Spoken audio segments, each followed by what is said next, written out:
大家好，我是怡园。没错，希腊文明终于要来了，我相信各位应该也是看过了预告。不过那个预告有一点短啊，才30秒而已，我都不懂官方在做什么鬼。你们拖了这么久的希腊文明，然后你们做一个 trailer 做到这么短，你在搞屁呀？那么今天就来分析一下我从预告里面看到的一些小细节，还有就是推测新的统帅，确认他们的身份。那么首先就是缩图的部分啊，你们可以看到很明显了，前面那个人是谁呢？在上次的影片中，我有推测这2个新的希腊文明是谁了，这个身份已经算是很确认了吧，而且这个脸也是看得还蛮仔细的。再对比一下文明6的统帅设计，衣服、卷轴、头盔、身材、胡须全部都一致，不过这里看来他的斜肩包好像是不见了。再看一下官方当初放出来的统帅剪影，也是接近差不多，不过之前放出来的剪影好像比较瘦一点，基本上最终设计跟原图剪影呢都是会有一点点差别的，所以这边还可以接受。至于左手边的统帅，我相信各位应该也知道他是谁啦，没错，他就是斯巴达王，也是这一次的故事主角啊。外貌设计看起来就是跟游戏里面差不多，所以各位你们也不用去猜这个人到底是谁了，没有第3个统帅，只有2个新统帅而已。至于另外一个统帅，哇，官方真的是藏到很密哦。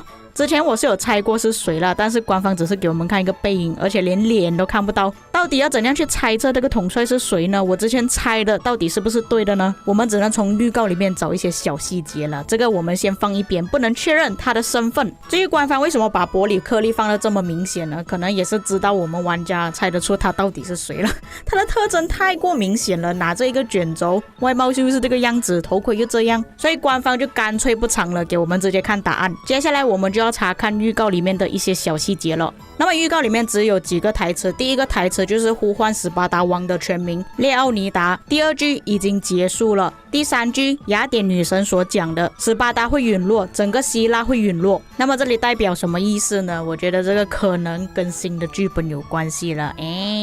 我们最后一个新出的剧本呢，就是贞德的剧本嘛，也就是法国的剧本。我感觉官方现在的方向就是要往这些不同的历史去开发新的剧本。根据这里的几句台词，我觉得有很大可能之后会出一个希腊文明版本的故事，可能就是发生在斯巴达要灭亡之前。当然这个是我猜而已啦，不一定会出的，毕竟 CG 动画都已经做出来了，我相信官方应该也是不会浪费掉。不过这里的故事大致上都是围绕着斯巴达王啦，我们也可以根据斯巴达王生前的历史战争来做推测。从预告判断，很大可能就是斯巴达跟阿拉伯那边的战争，又或者是其他的中东国家。这里的统帅全部都是拿弯刀的。那么有一幕可以看到一丁点新统帅的脸，你们看得到吗？我再放大给你们看。我感觉官方是在考验我的手速还有我的眼力啊。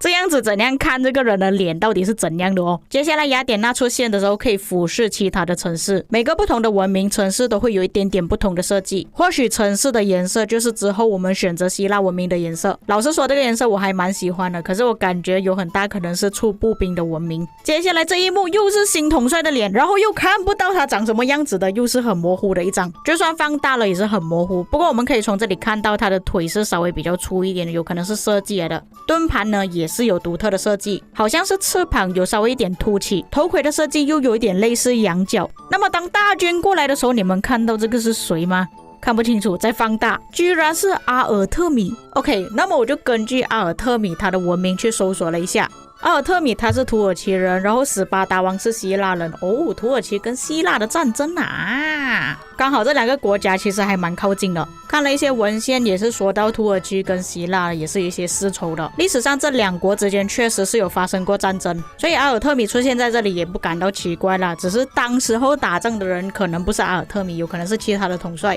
但是官方不可能为了要做这个预告还特地设计一个新的统帅出来吧，所以他们就直接用了旧的统帅阿尔特米，这样就可以把敌方的部队从中东国家确认成土耳其了。接着又是新统帅的画面啊，我们再放大来看，结果我什么屁都没有看到，还是糊成一块他的脸，我都不懂。哎呀，我已经开到最高清了，为什么他的脸还是这样子的？那么这里正面可以确认，就是之前我推测的那个统帅，他的脚呢是跟这个类似的，也是有一些雕像设计在上面，然后头盔也是有符合到旁边有多2个角出来，也是有盾盘拿着长矛。至于衣服的设计，因为太过模糊，看得不是很清楚，没有办法确认。但是明显看到官方的预告盾盘上是有凸起物的，当它动了一帧 OK， 我截图下来，这边看到比较明显的感觉是大象来的，并且这个角度看它的脸也比较明显一点，也是一样有胡子。脸稍微有一点方，但是我找到右边的雕像呢，找来找去都找不到他的盾盘正面是长什么样子的。就算我搜索关键词斯巴达大象盾盘，也是找不到任何的信息。但是我根据右手边的统帅去寻找了一些资料，皮洛斯依靠有利的地形和战象的帮助，再次打败了罗马人。那这里提到的战象，是不是也表示说他的盾盘上的大象有关系呢？那么各位觉得，根据我的推测，这个人的身份到底是不是皮洛斯呢？他有没有披风？预告的最后还是放了经典画面，斯巴达王把人踢下坑那么严格来讲，这个预告还算是不错看的，就是太短了，它比起之前埃及文明的还要更短。不过都说是预告了嘛，有可能完整版的时候会比较长一点，也说不定呢。像之前官方就有做过2个，一个是埃及，另外一个是维京文明。这2个新的文明呢，都是有出过短版的预告，还有完整版。一般来说，完整版呢都是1分钟30秒左右。所以今天我们看到希腊文明的预告呢，有可能也只是短版而已，完整版应该也是1分钟30秒左右。当然了，过一阵子官方要推出的时候呢，你们应该也是看到铺天盖地的一些宣传啊、广告啊，全部都是讲我要选希腊文明。之前也是在讲什么埃及文明、维京文明，哇，一大堆广告我都受不了了。不过他们做的预告其实也是蛮用心的，有些部分啦。排除统帅就是背景、故事、历史，还有其他的设计。就比方说上次埃及的也是有放凯撒进去，埃及跟罗马也是有关系的。这一次放了代表土耳其的阿尔特米，也算是彩蛋了。不然的话，我可能要猜这些部队是来自哪里，可能要猜很久。阿尔特米给了我一个方向。不过我觉得大家也是可以参考一下，假设说官方之后要出土耳其文明的话，或许这些士兵就是土耳其文明的设计。毕竟你们也知道，最近万国觉醒的设计师呢，我不懂他们是不是拖欠了很多薪水，还是真的没有 idea 了。城市建筑物也是完全没有什么风格，全部一模一样的，所以我才会觉得有很大可能官方会用回这个设计，放在之后可能推出土耳其文明的时候再用回。那么我们来看一下斯巴达文明吧。那可以看到这里的士兵呢，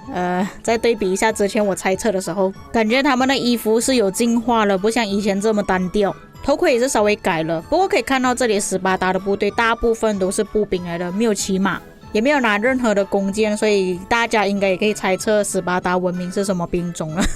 这个大家都已经猜到了吧，不用我多说了吧。可是现在有不少人说之后步兵会崛起了，有可能就是看了我今天的影片之后又在那边讲了，步兵会崛起啦，步兵要复活啦，斯巴达王要复活啦。